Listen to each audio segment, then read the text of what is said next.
Bonjour, bienvenue dans la Minute Écolo. Offrir des fleurs fait toujours plaisir, mais cela peut avoir un impact négatif sur l'environnement.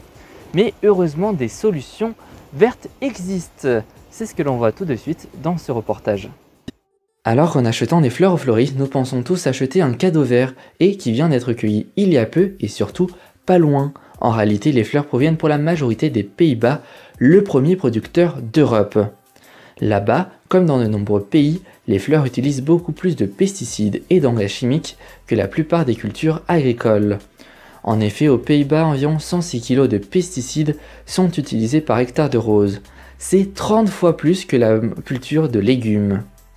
Même constat au Kenya, où un tiers des fleurs coupées vendues dans le monde y sont produites. En plus d'utiliser des produits chimiques qui contaminent l'eau et les sols, les producteurs utilisent une grande quantité d'eau qui engendre l'assèchement des lacs. Plus généralement, le marché des fleurs est aussi très gourmand en énergie. Les fleurs venant pour la majorité des pays du Sud sont acheminées souvent en avion, consommant beaucoup de carburant et émettant une grande dose de CO2. Autre générateur de CO2, les serres qui utilisent beaucoup d'énergie en éclairage et en chauffage.